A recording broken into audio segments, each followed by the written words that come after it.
Hello everyone, स्वागत है आपका हमारे यूट्यूब चैनल केपी स्टडी में। दोस्तों, आज साधारण ब्याज चैप्टर यानी सिंपल इंटरेस्ट का आज हम पार्ट 4 कवर करेंगे। इससे पहले हमने 3 पार्ट्स का वीडियो अपने इस यूट्यूब चैनल पे अपलोड कर चुका हूं। अगर आपने अभी तक इन तीनों पार्ट्स का वीडियो नहीं देखा है तो आप उसे ज़रूर देखें। उसका लिंक हमने इस वीडियो के डिस्क्रिप्शन में भी दे रखा हूँ, आप चाहे तो यहाँ से भी देख सकते हैं।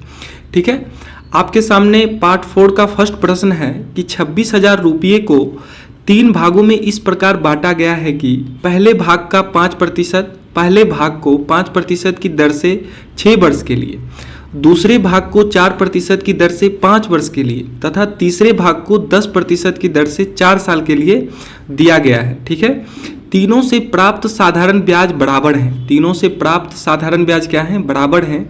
तो धन का दूसरा भाग क्या है? ठीक है, ऑप्शन है ए है 15,000, बी है 16,000, सी है 12,000 और डी है 18,000।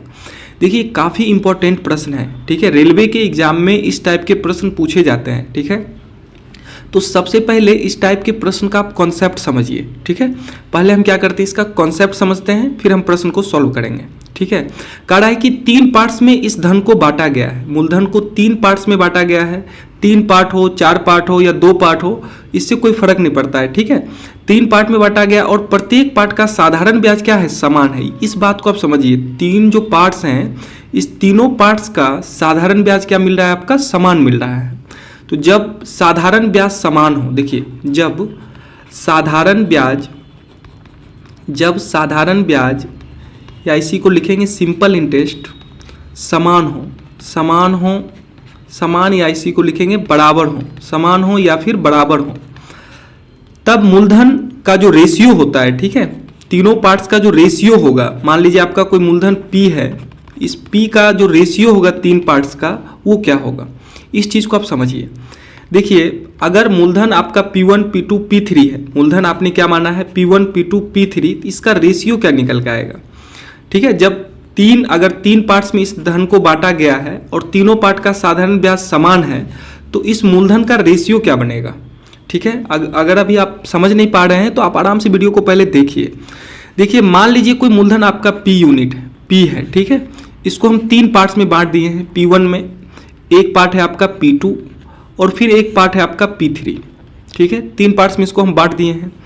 पहले पार्ट्स का जो रेट है R1 है और समय इसका T1 लग रहा है। ठीक है, फिर दूसरे पार्ट्स का रेट आपको दिया गया जिसको हम लोग R2 मानते हैं और समय आपको दिया गया जिसको हम लोग T2 मानते हैं। फिर तीसरे पार्ट का भी आपको रेट दिया गया यानी R3 और टाइम आपको दिया गया है T3। ठीक है, अब देखिए, ये 3 पार्ट हैं। फर्स्ट पार्ट ये है आपका, ये सेकेंड पार्ट है और ये आपका थर्ड पार्ट है। अब यहाँ से अगर हम पूछे कि आप बताइए इसका साधारण ब्याज क्या बनेगा, तो आप कहोगे साधारण ब्याज बराबर क्या होता है? देखिए, आप जानते हैं कि साधारण ब्याज बराबर क्या होता है? साधारण ब्याज बराबर मूलधन गुने दर गुने समय बटे 100। मूलधन गुने दर गुने समय बटे 100। ठीक है, बारीकी से आप समझिए। ठीक है, हम आराम से समझा रहे हैं आपको। ठीक है, कहीं कोई जल्दीबाजी नहीं है। देखिए, साधारण ब्याज इसका अगर आपको निकालने के लिए हम बोल दें, इसका मूलधन है P1, दर है R1 और समय है T1, तो साधारण ब्याज क्या बनेगा? P1 into R1 into T1 बटे 100। P1 into R1 into T1 बटे 100। अगर सेकेंड पार्ट का आपको हम साधारण ब्याज निकालने के लिए बोले तो आप क्या कहोगे? P2 into R2 into T2 बटे 100। यही तो होगा। इसी प्रकार से थर्ड पार्ट का अगर आपको साधारण ब्याज निकालना हो तो क्या लिखिएगा? P3 into R3 into T3 बटे 100। यही तो होगा। ये तीनों क्या निकल के आया है? ये तीनों आपका साधारण ब्याज निकल के आ रहा है। ठीक है, और साधारण ब्याज तीनों क्या है? आपका समान है। तीनों आपका क्या है? समान है। देखिए, प्रश्न में तो यही कहा है कि तीनों से प्राप्त साधारण ब्याज क्या है? बराबर है। तीनों से प्राप्त साधारण ब्याज क्या है? बराबर है। तो ये भी तीनों से प्राप्त जो साधारण ब्याज होंगे, ये तीनों से प्राप्त साधारण ब्याज क्या है? आपके बराबर है। मान लीजिए कोई साधारण ब्याज आपको K प्राप्त हुआ है। क्या प्राप्त हुआ है? K प्राप्त हुआ है, K यूनिट प्राप्त हुआ है। तो यहां से अगर हम पूछे आपको कि इस फर्स्ट पार्ट का P1 क्या निकलेगा, फर्स्ट पार्ट के लिए P1 क्या निकल के आएगा, तो आप कहोगे कि P1 into R1 into T1 बटे 100 का जो मान निकल के आया है, क्या निकल के आया है? K यूनिट निकल के आया है। क्या निकल के आया है? K यूनिट निकल के आया है। तो यहाँ से अगर हम P1 की P1 के बारे में पूछे कि P1 का मान क्या होगा, तो आप कहोगे 100 इधर भाग में है, इधर आएगा तो गुना होगा नहीं, 100 के बटे इधर R1 T1 गुना में है, इस साइड आएगा तो भाग हो जाएगा, यानी बटे R1 into T1, R1 into T1। P1 का मान क्या निकल के आ गया आपका, P1 का मान निकल के आ गया आपका 100 के बटे R1 इंटू T1। इसी प्रकार से आप इस पार्ट का सेकेंड पार्ट का निकाल ले P2। देखिए सेकेंड पार्ट का हम P2 निकालते हैं। देखिए मूलधन P2 into R2 into T2 बटे 100 बराबर आपको क्या दिया गया है, K। ये आपने साधारण ब्याज माना है, तो यहाँ से देखिए P2 क्या निकल के आएगा, इसी प्रकार से निकल के आएगा 100 के बटे R2 इंटू T2, ठीक है, ये निकल के आ गया। फिर देखिए P3 का मान यहाँ से निकालेंगे, P3 का मान निकालेंगे तो क्या निकल के आएगा, P3 गुने R3 गुने T3 बटे 100 बराबर के।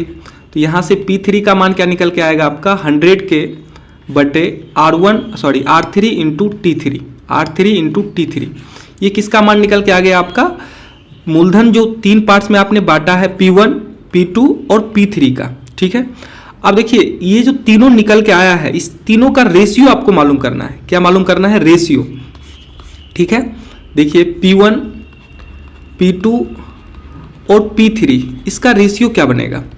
देखिए P1 का मान क्या निकल के आया है, तो आप कहोगे 100 के बटे R1 इंटू T1, 100 के बटे R1 इंटू T1। इसी प्रकार से P2 का मान क्या निकल के आया है, आप कहोगे 100 के बटे R2 इंटू T2, 100 के बटे R2 इंटू T2। देखिए ये कॉन्सेप्ट है, आपको प्रत्येक प्रश्न में इतना करने की जरूरत नहीं है। देखिए लास्ट का जो रिजल्ट आएगा बस उसी पे हम प्रश्न को सॉल्व करेंगे, ठीक है, उसी कॉन्सेप्ट पे। और P3 का मान क्या निकल के आया है आपका 100 के बटे R3 into T3। R1 R2 क्या है ये आपको समझ में आ रहा है, ये दर है, ठीक है, ये आपका दर है और ये समय है। अब यहाँ से अगर इसको आप सॉल्व करेंगे, तो देखिए सब में 100 के है, इसमें भी है 100 के, इसमें भी है, इसमें भी है, ठीक है। तो सब कैंसिल आउट हो जाएगा, तो क्या मान निकल के आएगा, सब में ऊपर एक बचेगा। यानी देखिए जो P1, P2 और P3 का रेशियो निकल के आया है, क्या निकल के आ गया आपका 1 बटे R1 इंटू T1, फिर 1 बटे R2 इंटू T2, फिर 1 बटे R3 इंटू T3, ठीक है। P1, P2, P3 का जो रेशियो निकल के आ गया आपका, क्या निकल के आ गया आपका 1 बटे R1 इंटू T1, रेशियो 1 बटे R2 इंटू T2, रेशियो 1 बटे R3 इंटू T3। ये कंडीशन कब अप्लाई होगा, जब आपका साधारण ब्याज सिंपल इंटरेस्ट जो है बराबर हो, जब सिंपल इंटरेस्ट क्या हो, बराबर हो, ठीक है। उस कंडीशन में जो तीनों धन होंगे, एक जो मूलधन का 3 पार्ट्स होंगे, उसका जो रेशियो आएगा क्या निकल के आएगा 1 बटे R1 इंटू T1, फिर 1 बटे R2 इंटू T2, फिर रेशियो 1 बटे R3 इंटू T3। यही कॉन्सेप्ट रहने वाला है, ठीक है, यही क्या रहने वाला है, कॉन्सेप्ट रहने वाला है। अगर इसी में अगर आपको समय का रेशियो पूछ दे, ठीक है, समय का रेशियो पूछ दे, देखिए इसके अलावा भी 2 कॉन्सेप्ट आप याद रखिएगा, T1, T2 और T3 का रेशियो पूछ दे, तो इसका भी मान क्या निकल के आएगा आपका 1 बटे, देखिए इसमें देखिए ध्यान से समझिए, अब आपको T1 का रेशियो, समय का रेशियो निकालना है और साधारण ब्याज आपका समान है, तो इसमें भी क्या हो जाएगा P1 और R1 आपका बटा में चला आएगा। P1 और R1 क्या चला आएगा, जैसे यहाँ पे R1 इंटू T1 आ रहा था ना, यहाँ पे क्या आएगा आपका P1 इंटू R1। इसी प्रकार से इसमें आएगा P2 इंटू R2, ठीक है, फिर इसमें आएगा 1 बटे P3 इंटू R3। अगर आपको समय का रेशियो पूछ दे तब आप इस प्रकार से लिख सकते हैं, ठीक है। वैसे इस पे ज़्यादातर प्रश्न नहीं बनते हैं, मेन प्रश्न आपका इस पे बनेगा, इस कॉन्सेप्ट पे, ठीक है। P1, P2 और P3 का रेशियो आपको मालूम रहना चाहिए, फिर भी आप याद रख लें, ठीक है। अगर इसमें रेशियो का आपको दर का अगर रेशियो पूछ दे R1, R2, R3, तो क्या निकल के आएगा 1 बटे, सेम देखिए यहाँ पे अगर दर का पूछ रहा है, R1 का पूछ रहा है, तो P1 और T1 बटे में चला आएगा, इस साइड में लिखेंगे P1 इंटू T1, फिर 1 बटे P2 इंटू T2, फिर 1 बटे P3 इंटू T3, ठीक है। ये किसका रेशियो निकल के आ गया आपका, दर का रेशियो निकल के आ गया। किसका रेशियो निकल के आ गया आपका, दर का रेशियो निकल के आ गया। तो आज हम इसी कॉन्सेप्ट पे प्रश्न को सॉल्व करेंगे, ठीक है। सेम जितने भी प्रश्न लेंगे इसी कॉन्सेप्ट पे आधारित होंगे। और आज का जो ये सेशन है काफ़ी इंपॉर्टेंट है, ठीक है, इस टाइप के प्रश्न खूब आते हैं एग्जाम में। चलिए अब इस प्रश्न को सॉल्व करिए। प्रश्न है कि इस 26,000 को 3 भागों में बांटा गया है। अभी इस 26,000 पे आपको ध्यान नहीं देना है, ठीक है, ध्यान से समझिए। इस 26,000 को आपको बस याद रखना है कि ये मूलधन आपको कितना दिया गया है, टोटल धन 26,000 रुपया, 26,000 रुपया, ठीक है। अब यहाँ से कह रहा है कि पहले भाग को 5% की दर से 6 वर्ष के लिए, पहले भाग को देखिए इस धन को 3 पार्ट में बांटते हैं, P1, P2 और P3, P1, P2 और P3। जो पहला भाग है इसमें दर कितना है, रेट है R1 जो है आपका 5% है, और जो T1 जो है वो कितना वर्ष दिया गया है, 6 वर्ष दिया गया है। इसी प्रकार से दूसरे भाग का 4% की दर से 5 वर्ष के लिए, इसमें जो R2 है आपका 4% है, और समय आपको कितना दिया गया है, 5 वर्ष। समय कितना दिया गया है आपको, 5 वर्ष। इसी प्रकार से जो तीसरा भाग है, तीसरे भाग को 10% की दर से 4 साल के लिए, कितने प्रतिशत की दर से, यानी R3 आपका दर 10% बनेगा, और समय आपको कितना दिया गया है, 4 साल। समय आपको दिया गया है 4 साल, ठीक है। अब इसमें अगर हम आपसे पूछे कि बताइए P1, P2 और P3 का रेशियो क्या होगा, तो आप कहोगे आपने अभी जस्ट निकाला है। देखिए यहाँ से आपने कॉन्सेप्ट आपका क्लियर है कि P1 और P2 और P3 का जब साधारण ब्याज समान हो तो रेशियो क्या होता है, 1/R1 R2 T1, ratio 1/R2 T2, ratio 1/R3 T3। तो यहाँ पे इसी चीज़ को अप्लाई करिए, तो लिखेंगे 1/R1 T1, फिर रेशियो 1/R2 T2, फिर रेशियो 1/R3 T3, यही तो होगा। इसमें देखिए मान पुट करिए, मान पुट करते हैं तो लिखते हैं 1/R1 का मान कितना है, 5%, 6 वर्ष के लिए, 5 × 6, फिर 1/R2 है आपका 4% और समय है आपका 5 वर्ष। इसी प्रकार से 1/R3 T3 यानी 10 × 4 लिखेंगे, यानी कितना रेशियो निकल के आएगा, 1/6 × 30, फिर 1/4 × 20 और 1/10 × 40, ठीक है। इसको अगर आप सिंप्लीफाई करिएगा, 0 से 0 तीनों में है, कैंसिल होगा। देखिए 3, 2 और 4 का एलसीएम क्या बन रहा है, 3, 2 और 4, इस 3, 2 और 4 का एलसीएम क्या बनेगा, इसका एलसीएम आपका 12 बनेगा। अब 12 से क्या करें, तीनों में गुना कर लें, ठीक है, तीनों में क्या कर लें, गुना कर लें, तीनों में गुना कर लें तो कितना रेशियो निकल के आ जाएगा आपका, देखिए P1, P2 और P3 का जो रेशियो निकल के आएगा, देखिए 3 चौक 12 हो जाएगा, यानी 4, P1 का रेशियो 4 है, फिर 2 छक 12 हो जाएगा, P2 का रेशियो 6 है, इसी प्रकार से P3 का रेशियो 4 तिहाई 12 है, यानी 3 है। यानी P1, P2 और P3 का जो रेशियो निकल के आया है आपका, क्या निकल के आ गया आपका, 4:6:3, 4:6:3। अगर आप यहाँ इस चीज़ को नहीं समझ पा रहे हैं कि 3, 2 और 4 का एलसीएम आपने 12 क्यों लिया, देखिए यहाँ पे ये बटा में था, 1/3 था, 1/2 था, 1/4 था। तो आप इसको सॉल्व करने के लिए आप इसका एलसीएम लेके तीनों में क्या कर सकते हैं, गुना कर सकते हैं, ठीक है। ये अनुपात का एक नियम है, ठीक है, आप आराम से कर सकते हैं, कोई गलत होने का चांस नहीं है। देखिए अगर हम पूछे इस तीनों धन का सम कितना है, रेशियो में इस तीनों धन का सम कितना यूनिट आ रहा है, तो आप कहोगे 4, 6, 10 और 10, 3, 13, टोटल धन कितना बन रहा है, 13 यूनिट। इस 13 यूनिट का मान आपको कितना दिया गया है प्रश्न में, 26,000 रुपया। इस 13 यूनिट का मान कितना है, 26,000 रुपया, ठीक है, 26,000 रुपया। अगर 13 यूनिट 26,000 रुपया है तो बताइए एक का मान कितना आएगा, एक यूनिट का मान कितना होगा, तो आप कहोगे 26,000 बटे 13, 26,000 बटे 13, यानी एक यूनिट का मान कितना निकल के आ जाएगा आपका, 2,000 रुपया। एक यूनिट का मान आपका निकल के आएगा 2,000 रुपया। अब देखिए ध्यान से समझिए, आपका जो P1, P2 और P3 का रेशियो है 4 है, 6 है और 3 है। आपसे प्रश्न पूछा है कि दूसरा भाग क्या है, तो इसमें दूसरा भाग कितना है, 6 यूनिट है। दूसरा भाग आपका 6 यूनिट है और एक यूनिट का मान 2,000 निकल के आया है, तो बताइए 6 यूनिट का मान क्या होगा, तो 6 × 2,000 करने पे मान कितना आएगा आपका, 12,000 रुपया। 6 × 2,000 करने पे मान कितना आएगा आपका, 12,000 रुपया।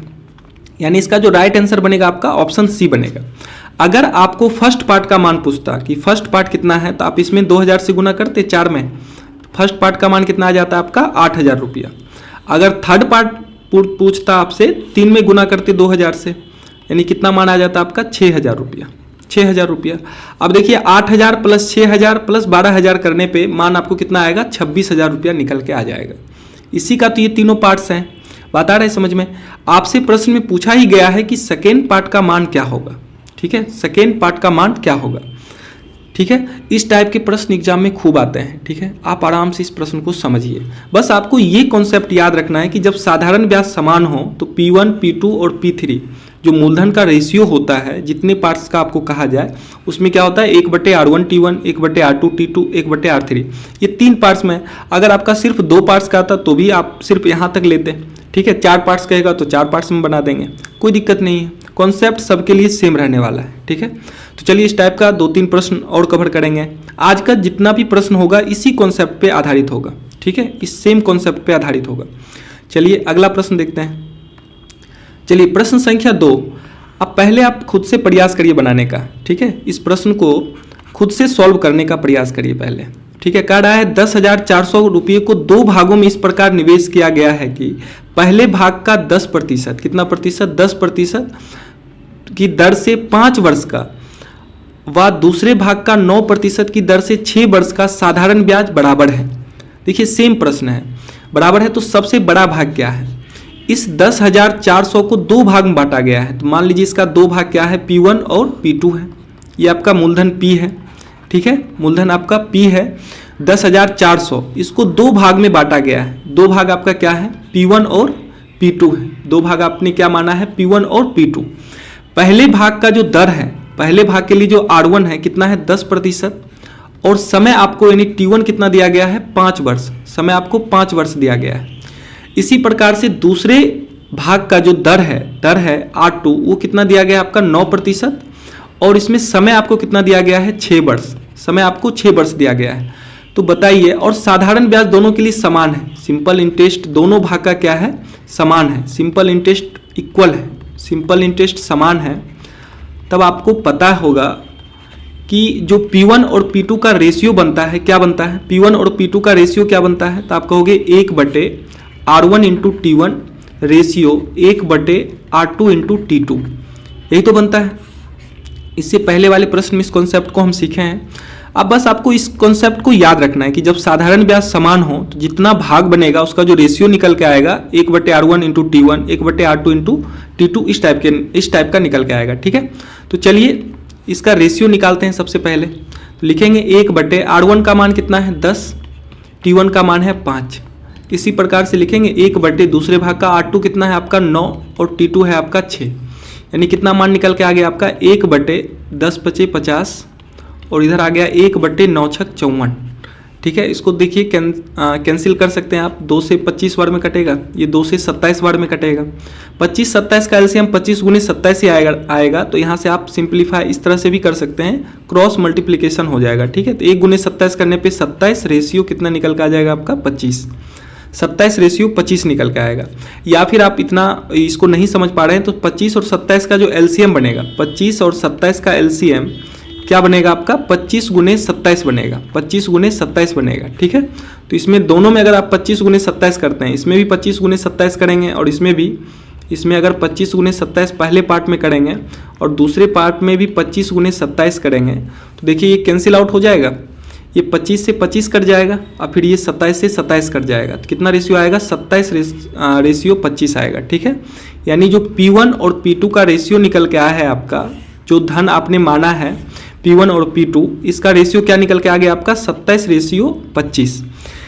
अब देखिए 27 यूनिट और 25 यूनिट मिला के होता है कितना है, देखिए नेक्स्ट पेज में लेते हैं। P1 और P2 का रेशियो क्या निकल के आ गया आपका 27 रेशियो 25, और प्रश्न में आप इन दोनों रेशियो का सम अगर करते हैं तो कितना निकल के आता है 52 यूनिट या 52, ठीक है। 52 यूनिट का मान आपको कितना दिया गया है, टोटल मूलधन आपको कितना दिया गया है, तो आप कहोगे 10,400 रुपया।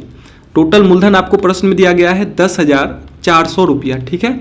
और यहाँ पे जो मूलधन का रेशियो था कितना था 27 रेशियो 25 था मूलधन।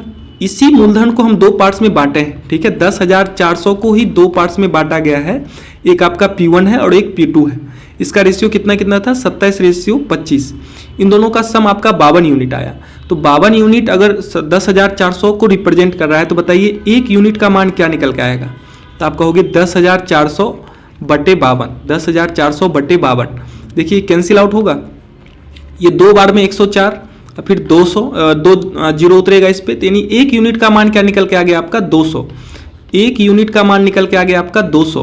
तो देखिए इसका प्रत्येक भाग क्या होने वाला है, तो पहला भाग है आपका 27 यूनिट, तो पहला भाग आपका 27 यूनिट है, तो 1 यूनिट का मान 200 है, तो 27 यूनिट का मान कितना आ जाएगा आपका, तो आप कहोगे 200 गुने 27 यानी 5400 रुपया।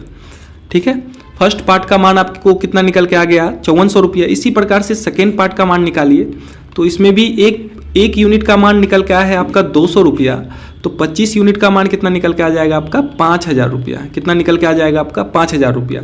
अगर इसमें प्रत्येक पार्ट्स का मान पूछता, ठीक है, तो प्रत्येक भाग का मान अगर पूछता तो आप लिख देते 5400 रुपया और 5000 रुपया। लेकिन यहाँ प्रश्न में क्या पूछ रहा है कि कह रहा है कि सबसे बड़ा भाग ज्ञात करें, सबसे बड़ा भाग ज्ञात करें। तो सबसे बड़ा भाग देखिए कितना निकल के आया है आपका, सबसे बड़ा भाग निकल के आया है आपका 5400 रुपया। कितना निकल के आया है 5400 रुपया। तो इसका जो राइट आंसर बनेगा आपका ऑप्शन नंबर बी बनेगा 5400 रुपया। ठीक है, बात आ रही समझ में।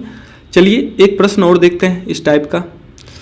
चलिए प्रश्न संख्या 3 को पहले खुद से करने का प्रयास करिए, काफ़ी आसान प्रश्न है। ठीक है, कह रहा है एक आदमी को 3 स्कीमों में 3 वर्ष, 5 वर्ष और 6 वर्ष, ठीक है, देखिए 3 वर्ष, T1 है आपका 3 वर्ष, T2 है आपका 5 वर्ष और T3 है आपका 6 वर्ष, ठीक है, के लिए क्रमशः 5%, 6% व 10% की दर से धन निवेश किया।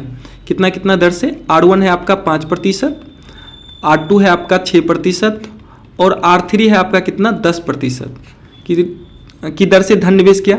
प्रत्येक स्कीम के अंत में उसको बराबर साधारण ब्याज प्राप्त हुआ। देखिए यहाँ देख लीजिए, बराबर साधारण ब्याज प्राप्त हो रहा है। ठीक है, साधारण ब्याज क्या है आपका, समान है। साधारण ब्याज क्या है, तीनों स्कीम का साधारण ब्याज समान है, साधारण ब्याज समान है।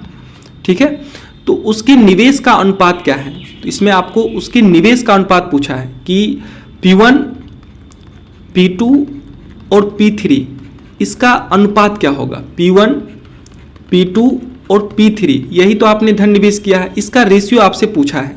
तो देखिए जब साधारण ब्याज समान हो तो P1, P2 और P3 रेशियो निकालने का तरीका क्या है, आप जानते हैं क्या होता है, 1/R1T1 ratio, 1/R2T2 ratio, 1/R3T3, यही तो होता है।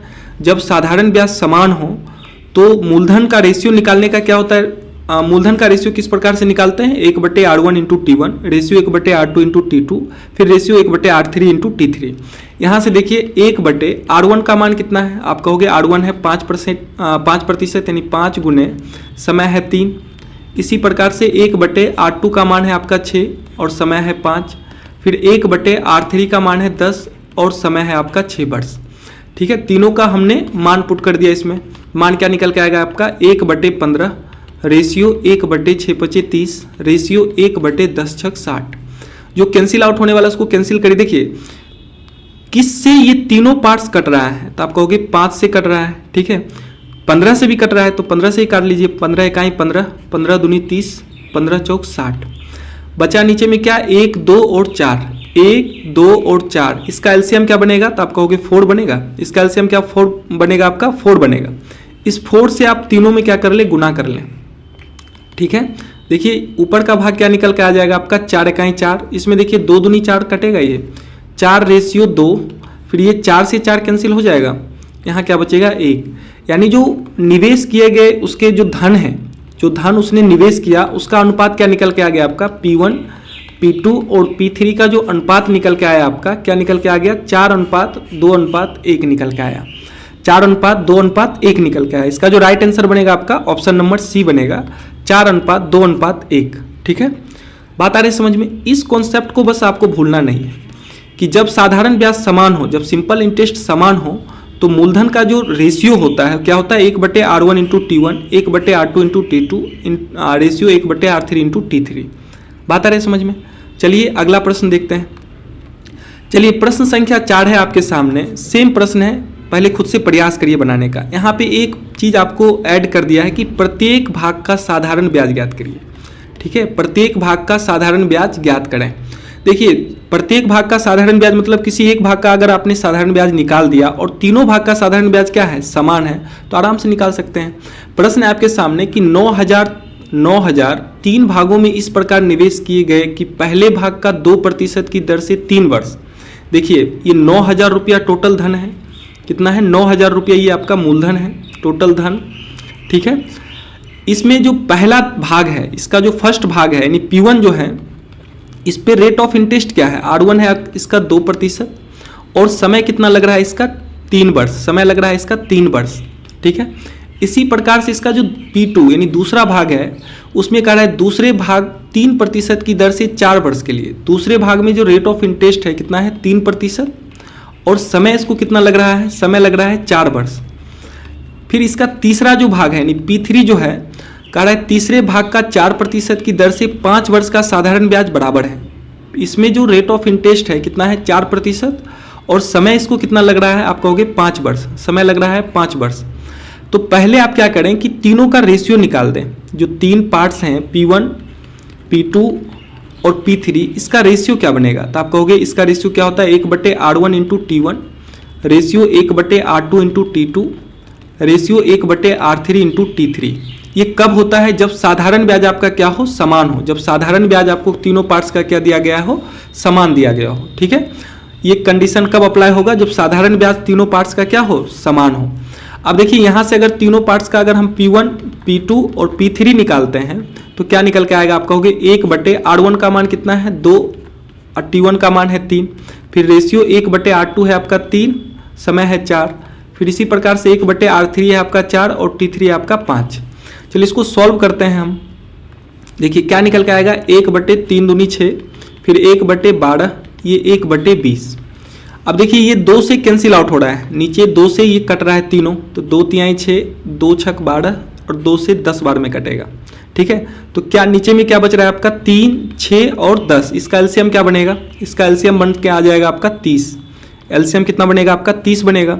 इस 30 से आप क्या करें, तीनों में गुना कर दें, तीनों पार्ट्स में क्या करेंगे, गुना कर देंगे, ठीक है। इसे ये सॉल्व करने का एक तरीका है। अब देखिए 3 से ही कट जाएगा, 3 से 10 बार में कटेगा, ये 6 से 5 बार में कटेगा और फिर ये 10 से 3 बार में कटेगा। यानी P1, P2 और P3 का जो रेशियो निकल के आया, क्या निकल के आ गया आपका 10:5:3, 10:5:3। आप कहेंगे यहाँ तो आपको साधारण ब्याज पूछ रहा है, तो फिर आप ये P1, P2, P3 का रेशियो क्यों निकाल रहे हैं। तो भाई साधारण ब्याज आप तभी निकाल ना पाइएगा जब आप किसी एक का मूलधन निकाल पाइएगा, तभी तो आपका साधारण ब्याज निकलेगा। अगर आपका P1 निकल के आ जाएगा तो उसमें रेट 2% और समय 3 वर्ष लेके आप आराम से साधारण ब्याज निकाल सकते हैं। या फिर P2 का अगर मान निकल के आ जाएगा तो यहाँ पे रेट ऑफ इंटरेस्ट 3% और समय 4 वर्ष लेके निकाल सकते हैं। हालांकि आप किसी एक का अगर साधारण ब्याज निकाल लेते हैं, किसी एक से अगर साधारण ब्याज आप मालूम कर लेते हैं तो तीनों का तो बराबर ही आना है, तीनों का बराबर ही आना है, तो किसी से भी आप निकाल सकते हैं। अगर आप P2 का मान निकालते हैं तो आपको रेट ऑफ इंटरेस्ट 3% लेना पड़ेगा और समय 4 वर्ष लेना पड़ेगा, इससे जो साधारण ब्याज निकलेगा। अगर आप P3 से निकालते हैं तो इसके लिए रेट ऑफ इंटरेस्ट 4% और समय आपको 5 वर्ष लेना पड़ेगा, इससे जो साधारण ब्याज निकलेगा दोनों समान होगा। तो यहाँ से देखिए P1, P2 और P3 का जो रेशियो निकल के आया, क्या निकल के आया है 10:5:3। टोटल कितना हो रहा है 10, 5, 15, 15, 3, 18। चलिए नेक्स्ट पेज में चलते हैं। P1, P2 और P3 इसका रेशियो क्या निकल के आया है आपका 10:5:3। टोटल हो कितना रहा है 10, 5, 15, 3, 18। टोटल 18 यूनिट हो रहा है। इस 18 यूनिट का मान कितना दिया गया है, टोटल धन आपको कितना दिया गया है, तो आप कहोगे 9,000 रुपया। टोटल धन आपको कितना दिया गया है 9,000 रुपया। 18 यूनिट अगर 9,000 को रिप्रेजेंट कर रहा है तो बताइए एक यूनिट का मान क्या होगा, तो आप कहोगे 9,000/18, 9,000/18, 9,000/18। देखिए 18×5=90 होगा, यानी कितना बार में कटेगा ये 500 बार में। यानी एक यूनिट का मान क्या निकल के आ गया आपका 500 रुपया। एक यूनिट का मान क्या निकल के आ गया आपका 500 रुपया। तो चलिए अगर प्रत्येक पार्ट्स का मान निकालते हैं तो P1 का मान क्या निकल के आ जाएगा आपका 5,000 रुपया। अगर एक यूनिट आपका 500 है तो 10 यूनिट का मान क्या निकलेगा 10 × 500 यानी 5,000 रुपया। दूसरा पार्ट्स का देखिए मान, दूसरा पार्ट्स का मान क्या निकल के आ जाएगा आपका 2,500 रुपया। फिर इसी प्रकार से तीसरा पार्ट का मान क्या निकल के आ जाएगा आपका 1,500 रुपया। ठीक है, 2,500 रुपया और 1,500 रुपया। पहला पार्ट्स का मान आ गया आपका 5,000, दूसरा पार्ट्स का मान 2,500 और तीसरा पार्ट्स का मान निकल के आ गया आपका 1,500 रुपया। लेकिन आपसे प्रश्न में क्या पूछा है, देखिए प्रश्न में कह रहा है कि प्रत्येक भाग का साधारण ब्याज क्या होगा, प्रत्येक भाग का साधारण ब्याज क्या होगा। तो आप किसी एक से साधारण ब्याज निकाल सकते हैं। जैसे देखिए अगर पहले भाग से आप साधारण ब्याज निकालते हैं तो P1 कितना निकल के आया है, P1 निकल के आया है आपका 5,000 रुपया। पहले भाग का रेट ऑफ इंटरेस्ट क्या है 2% और समय है 3 वर्ष। रेट ऑफ इंटरेस्ट है 2%, R1 है आपका 2% और T1 है आपका 3 वर्ष। तो यहाँ से अगर आप साधारण ब्याज निकालते हैं, सिंपल इंटरेस्ट, तो क्या निकल के आएगा, मूलधन यानी 5000 गुने दर गुने समय बटे 100, यही तो होगा। ये 2 जीरो से 2 जीरो कैंसिल होगा, यानी कितना निकल के आएगा, 50 गुने 2 गुने 3, यानी गुना करने पे मान कितना आ जाएगा आपका, 300 रुपया। यानी जो सिंपल इंटरेस्ट निकल के आया है आपका, क्या निकल के आ गया है, 300 रुपया। अब देखिए प्रश्न में ही कह रहा है कि तीनों साधारण ब्याज जो है, तीनों से जो निकल के आएगा, तीनों से जो निकल के आएगा वो बराबर होगा। आप चेक भी कर सकते हैं, अगर दूसरे पार्ट से आपको निकालना है, पार्ट 2 से अगर निकालना है, P2 से निकालना है, तो इसके लिए रेट ऑफ इंटरेस्ट 3% और समय आपको 4 वर्ष लेना पड़ेगा। रेट ऑफ इंटरेस्ट 3%, अगर आप P2 से निकालते हैं, P2 का मान कितना आया है, 2500, इसका रेट ऑफ इंटरेस्ट कितना है, 3% और समय है 4 वर्ष, 3% और समय है 4 वर्ष। रेट ऑफ इंटरेस्ट है 3% और टाइम है आपका 4 वर्ष। यहाँ से भी अगर आप साधारण ब्याज निकालिएगा तो कितना निकल के आएगा, 300 ही निकल के आएगा। देख लीजिए, मूलधन गुने दर गुने समय बटे 100, ये 2 जीरो से 2 जीरो कैंसिल होगा, 4 तिहाई 12, 25 गुने 12 करने पे मान कितना आएगा आपका, 300 रुपया निकल के आएगा। इससे भी सिंपल इंटरेस्ट 300 ही निकल के आएगा। तो किसी एक से निकाल के आप प्रश्न का आंसर दे सकते हैं। इसका ऑप्शन क्या होगा, सी होगा, 300 रुपया। आप अगर आपकी इच्छा है कि नहीं तीसरा पार्ट से भी निकाल ले तो देख लीजिए। तीसरा पार्ट्स का मान देखिए, P3 का मान कितना निकल के आया है, 1500। इसमें जो रेट ऑफ इंटरेस्ट है, रेट ऑफ इंटरेस्ट है कितना है, 4% और समय है 5 वर्ष। रेट ऑफ इंटरेस्ट है 4% और समय कितना है आपका, समय है आपका 5 वर्ष। इससे भी अगर आप SI निकालते हैं तो 300 ही निकलना है। देखिए गुना करिएगा तो मान कितना निकल के आएगा आपका, नीचे 100 होता है, ये 2 जीरो से 2 जीरो कैंसिल, 15 चौक 60, 60 पचे कितना होगा आपका, 300। ठीक है, देखिए इस प्रकार से हम क्या देख रहे हैं कि जो तीनों पार्ट्स का साधारण ब्याज निकल के आया है, क्या निकल के आया है, समान निकल के आया है। प्रश्न में आपको पहले ही कह रखा था कि तीनों भाग का साधारण ब्याज क्या है, समान है। तो आपको इतना करने की जरूरत नहीं है, किसी एक पार्ट से भी आप साधारण ब्याज का मान निकाल के आंसर दे सकते हैं। ठीक है, कोई भी पार्ट से। ठीक है, ये चेक करने के लिए हम तीनों पार्ट्स का मान आपको निकाल के बता दिए। ठीक है, चलिए अगला प्रश्न देखते हैं। चलिए आज का ये लास्ट प्रश्न होगा, प्रश्न संख्या 5। कह रहा है कि किसी धन पर साधारण ब्याज की दर से पहले 2 वर्ष के लिए 4%, अगले 4 वर्ष के लिए 6% और 6 वर्ष के बाद 8% है। अगर साधारण ब्याज 1680 रुपया है तो मूलधन ज्ञात कीजिए अगर समय 9 वर्ष हो। बहुत अच्छा प्रश्न है, ध्यान से समझिए। कह रहा है किसी धन पर साधारण ब्याज की दर पहले 2 वर्ष के लिए 4%। तो देखिए पहले 2 वर्ष का साधारण ब्याज क्या निकल के आएगा, पहले 2 वर्ष का साधारण ब्याज क्या होगा, पहले 2 वर्ष का साधारण ब्याज क्या होगा, आप ध्यान से समझिए। पहले 2 वर्ष का जो साधारण ब्याज होगा वो मूलधन का 8% होगा। देखिए 2 वर्ष के लिए रेट ऑफ इंटरेस्ट कितना है, 4%। तो पहले 2 वर्ष का साधारण ब्याज क्या होगा, मूलधन का 8%। कितना, मूलधन का, यहाँ लिख दे रहे हैं मूलधन का। ठीक है, नीचे आपको हम लिखते चलेंगे, मूलधन का कितना प्रतिशत होगा, 8%। देखिए पहले 4% रेट ऑफ इंटरेस्ट है, इसका कहने का मतलब क्या है कि फर्स्ट ईयर में मूलधन का 4% इंटरेस्ट बना है। इसी प्रकार से अगर 2 साल की बात करें तो 2 साल में कितना इंटरेस्ट बनेगा, 8%, यानी 4 गुने 2 करने पे मान कितना आएगा, 8%। पहले 2 वर्ष का साधारण ब्याज क्या निकल के आएगा आपका, मूलधन का 8%। फिर आगे कह रहा है कि अगले 4 वर्ष के लिए 6%। देखिए अगले 4 वर्ष के लिए, अगले 4 वर्ष के लिए या वर्ष का साधारण ब्याज क्या होगा, अगले 4 वर्ष का साधारण ब्याज क्या होगा, तो आप कहोगे मूलधन का कितना प्रतिशत, 4 गुने 6 करने पे मान कितना आएगा, 24%। 4 गुने 6 करने पे मान कितना आएगा आपका, 24%। देखिए पहला, देखिए ध्यान से समझिए, 1 वर्ष में अगर 6% इंटरेस्ट लग रहा है मूलधन का, तो 4 वर्ष में कितना लगेगा, तो आप कहोगे मूलधन का 24%। अब देखिए टोटल समय आपको 9 वर्ष दिया गया है, टोटल समय आपको कितना दिया गया है, 9 वर्ष। यहाँ कह रहा है 6 वर्ष के बाद, ये समय 6 वर्ष नहीं लीजिएगा, ठीक है, 6 वर्ष के बाद। तो 6 वर्ष के बाद और 9 वर्ष में कितना का अंतर रहेगा, तो आप कहोगे 3 वर्ष का। तो अंतिम 3 वर्ष का जो साधारण ब्याज होगा, 3 वर्ष का साधारण ब्याज होगा, साधारण ब्याज होगा वो क्या होगा, तो आप कहोगे मूलधन का कितना प्रतिशत, इसका रेट ऑफ इंटरेस्ट 8% है और 3 वर्ष का है, तो इसका मान कितना आ जाएगा आपका, 8 गुने 3। 8 गुने 3 करने पे मान कितना आएगा, 8 तिहाई 24%। कितना मान निकल के आएगा आपका, 24%।